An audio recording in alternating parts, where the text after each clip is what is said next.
Antes de começarmos o nosso estudo, quero compartilhar com você bênçãos que Deus tem dado ao Ministério Gideões. Deus tem nos dado kits de DVDs, livros, para que possam abençoar a vida dos Gideões, dos intercessores, dos adoradores, a vida do cristão. E eu quero apresentar para vocês o nosso livro Escola dos Gideões. Isto mesmo, Escola dos Gideões da Oração.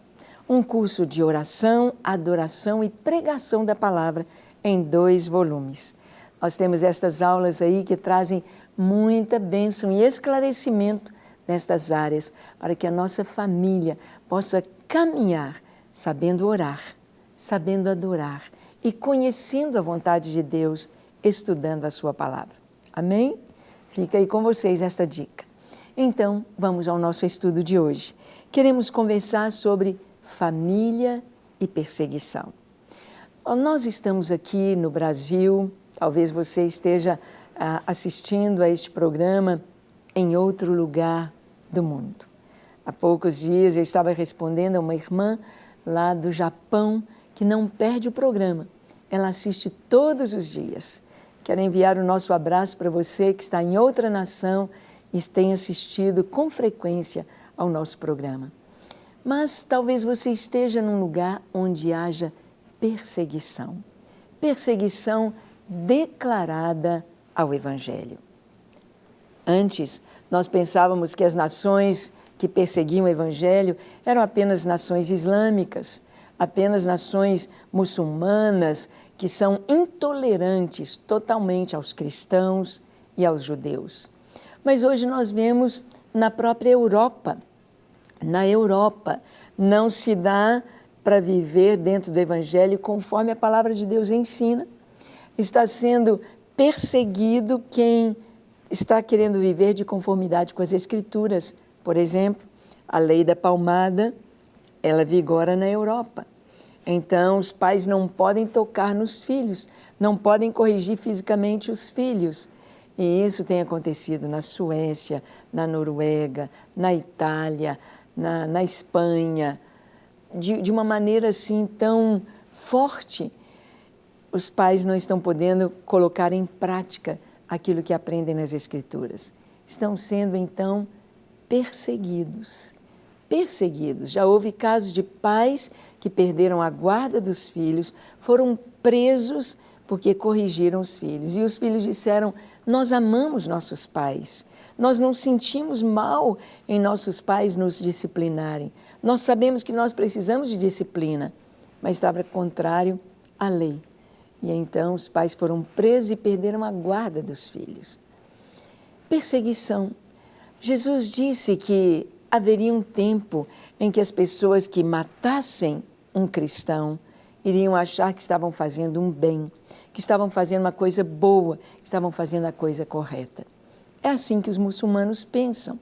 E às vezes você pode pensar, mas tem muçulmano radical e tem muçulmano bonzinho que não vai matar os cristãos. Não. Dentro do Alcorão, o Alcorão é o mesmo e ele incita a morte aos infiéis. Cortem-lhes as mãos, os pés, cortem-lhe a cabeça. É o que está escrito lá no Alcorão. Então, mesmo que não pratiquem, mas creem. E há perseguição. Nós vemos ali na África, nações, aldeias inteiras são destruídas. Destruídas por rebeldes, destruídas por questões religiosas, principalmente religiosas.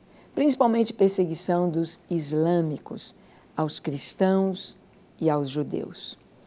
Aliás, muçulmanos, eles perseguem e matam não somente cristãos e judeus, mas até mesmo suítas matando xiitas, xiitas matando sunitas, porque eles têm divergências doutrinárias dentro do Alcorão.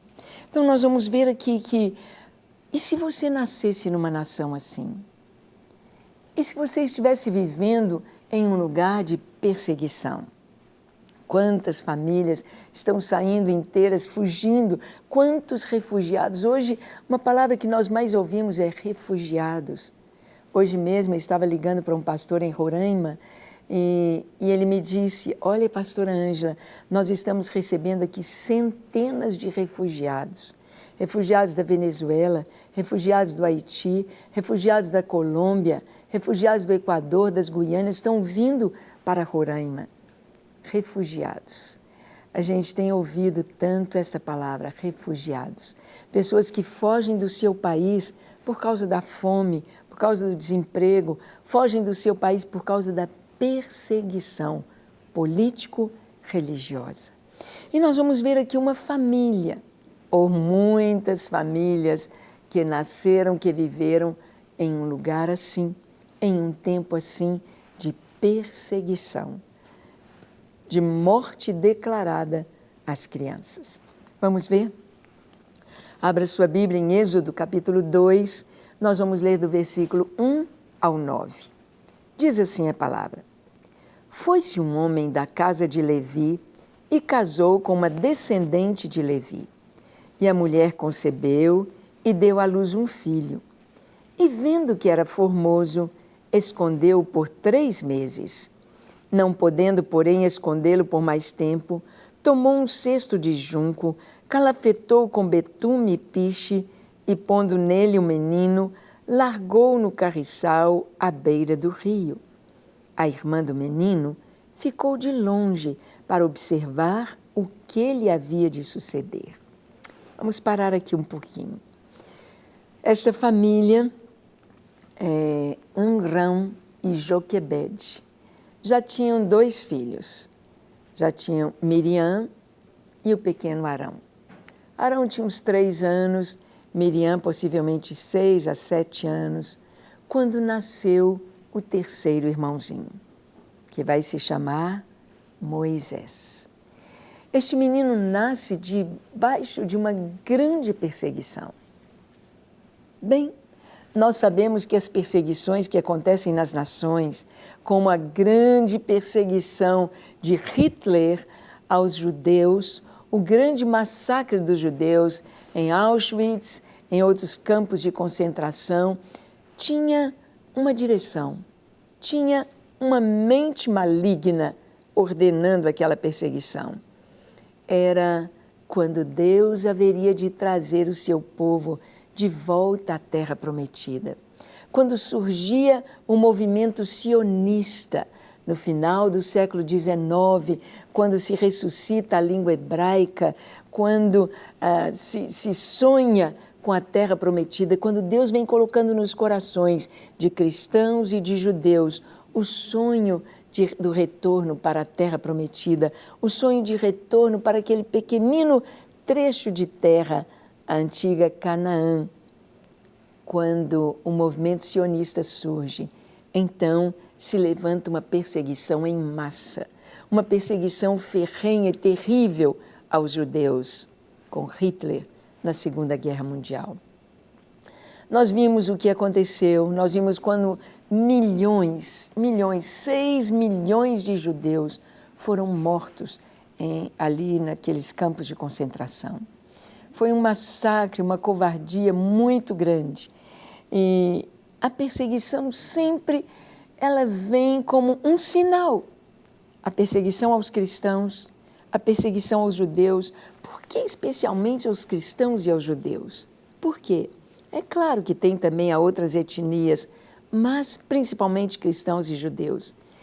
É algo movido pelo inimigo para impedir o cumprimento das profecias bíblicas. É porque algo maravilhoso está para acontecer quando esta família está aguardando a chegada do seu terceiro filhinho. Havia uma ordem de Faraó que todos os bebês, meninos, do sexo masculino que nascessem deveriam ser afogados no rio Nilo. Os pais deveriam afogá-lo. Os pais deveriam lançar o bebê recém-nascido no rio para morrer. Esta era a lei, esta era a ordem, esta era a perseguição declarada. Por quê? Porque Deus havia falado a Abraão que a descendência dele desceria ao Egito e ficariam ali por 400 anos, 430 anos, e depois eles viriam para a terra prometida. O tempo chegara, o tempo venceu, Era hora do povo sair do Egito.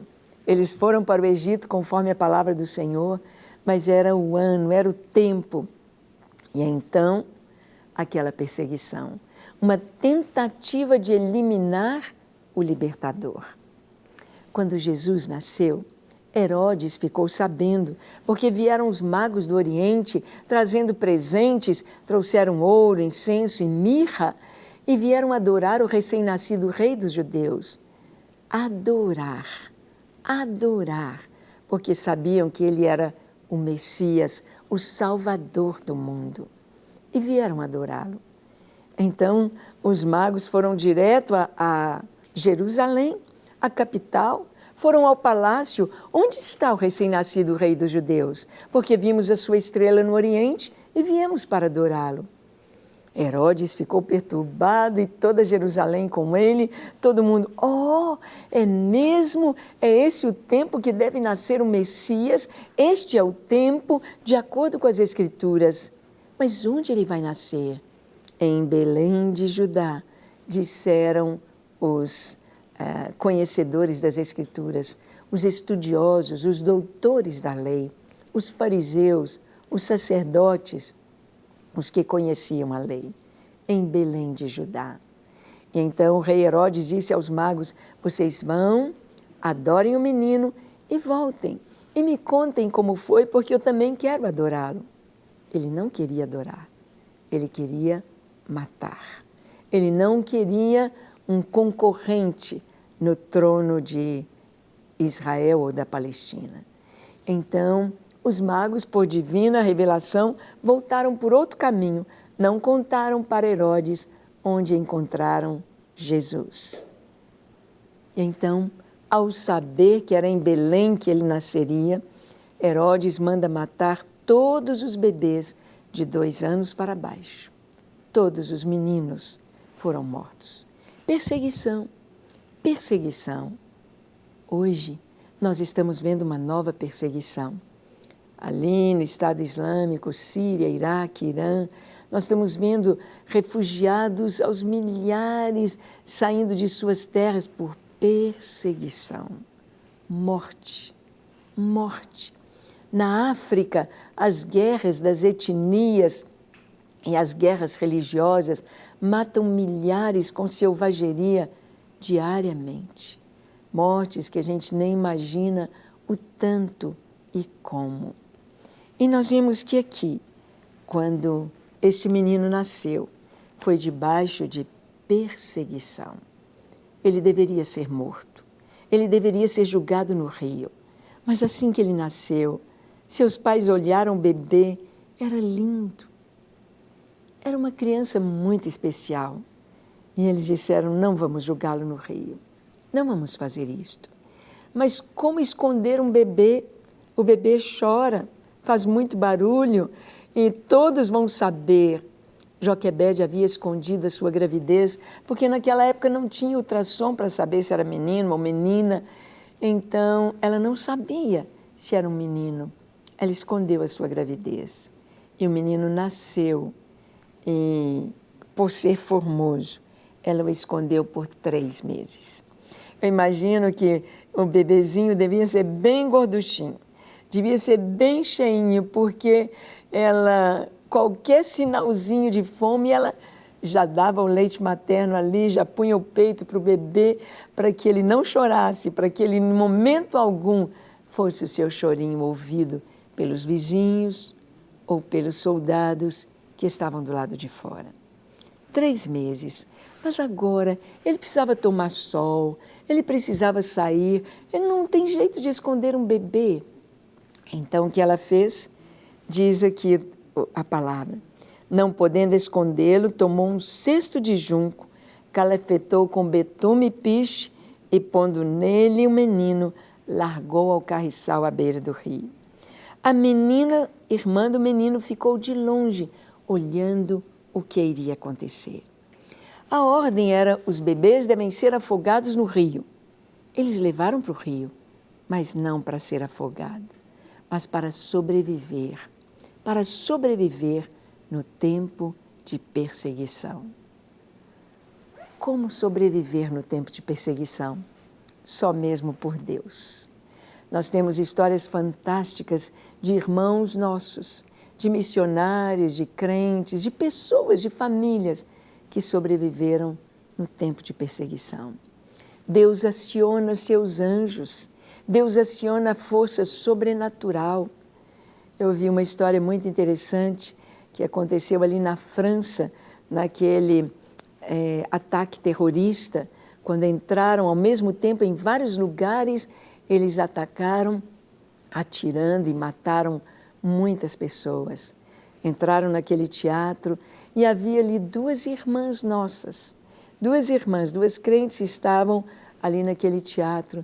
E elas disseram que quando começaram a ouvir os tiros e aquela confusão e os gritos, dois homens muito altos disseram para elas e para várias pessoas que estavam perto delas: venham por aqui, saiam por aqui. E elas saíram, correram e se salvaram. E depois que tudo passou, passaram-se alguns dias, elas disseram: vamos voltar ao teatro. Eu quero ver aquele lugar por onde nós passamos, porque eu não me lembro daquela porta. E então foram até o teatro e realmente, no lugar onde eles escaparam, não tinha porta. Não tinha porta. Deus havia enviado seus anjos e Deus provera livramento em perseguição. Acontecem muitos casos assim, muitos casos sobrenaturais em momentos de perseguição. E aqui, o que aconteceu? Essa mãe pega um cestinho, o que ela espera? Gente, no Rio Nilo tem crocodilo, no Rio Nilo tem outros animais, no Rio Nilo havia perigo. O que seria desse cestinho? Ela teve a direção de Deus. Pôs ali o seu filhinho de 3 meses. A criança podia virar, a criança podia sair daquele cestinho, mas ela pôs a irmãzinha para cuidar, para ficar olhando. E a palavra de Deus diz o seguinte: desceu a filha de Faraó para se banhar no rio, e as suas donzelas passeavam pela beira do rio. Vendo ela o cesto no carriçal, enviou a sua criada e o tomou.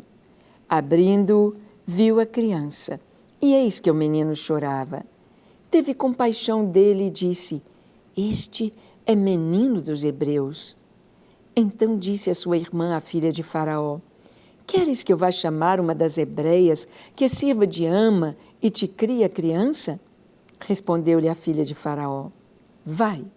Saiu, pois, a menina, chamou a mãe do menino.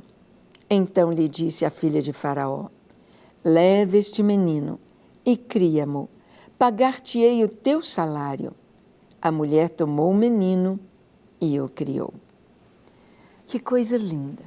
Nós vemos aqui Deus operando sobrenatural. Não tinha outro jeito, o barquinho ou o cestinho foi parar nas mãos inimigas. Foi parar exatamente diante do Palácio Real, de onde saíra a ordem: morte aos meninos hebreus. Todos os bebês devem morrer no Nilo. E ali estava a princesa, ali estava o inimigo, ali estava a ordem para a morte. E de uma maneira sobrenatural, Deus coloca no coração daquela princesa compaixão pelo menino.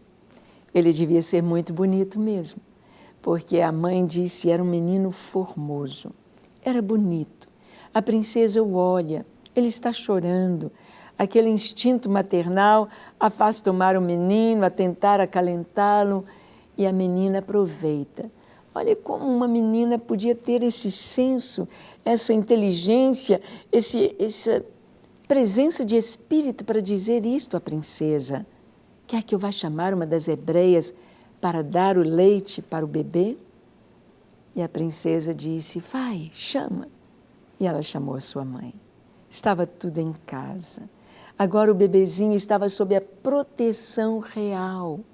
Agora ele jamais morreria porque a princesa o tomou como filho. E olha que coisa tremenda.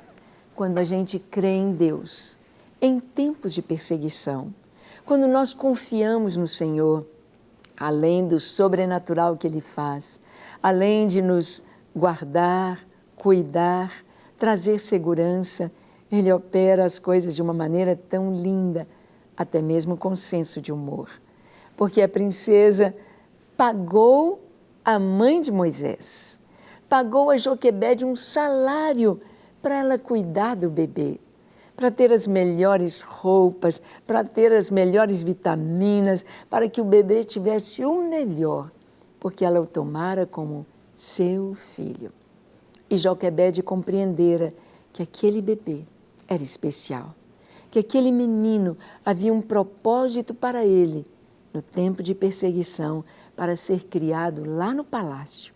Deus tinha um plano para esta criança.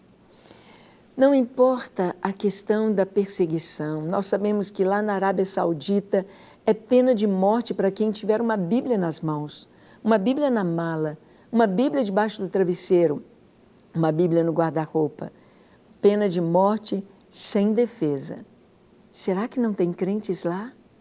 Claro que sim, claro que sim. Será que não tem pessoas se convertendo hoje na Arábia Saudita? Claro que sim. E como serão livres?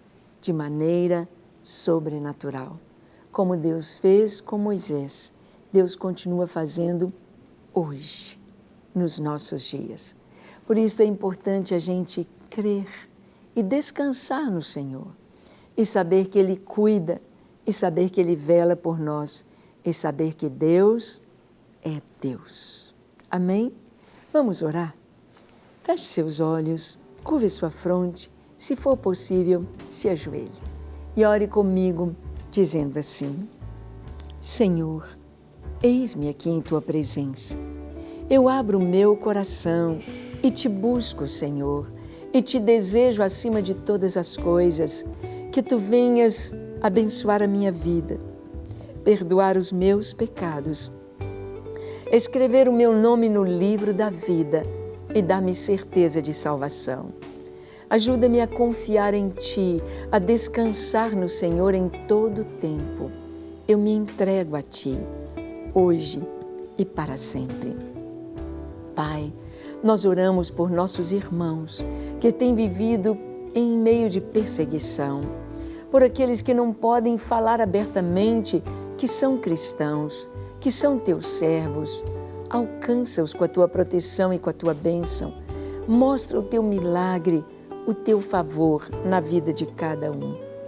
Preserva-os com vida, com a Tua bênção, guarda-os e de maneira sobrenatural, ó Deus, que eles possam perseverar em Teu caminho e levar outros ao seu redor a conhecerem Jesus e o Teu amor.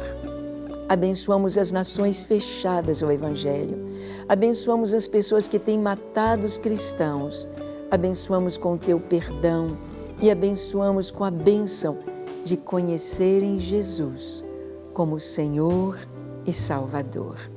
É neste nome precioso que oramos, no nome de Jesus. Amém, amém e amém. Para receber todas as novidades do canal, inscreva-se e, se curtir o vídeo, clique em gostei. Aproveite para acompanhar a Rede Super nas redes sociais.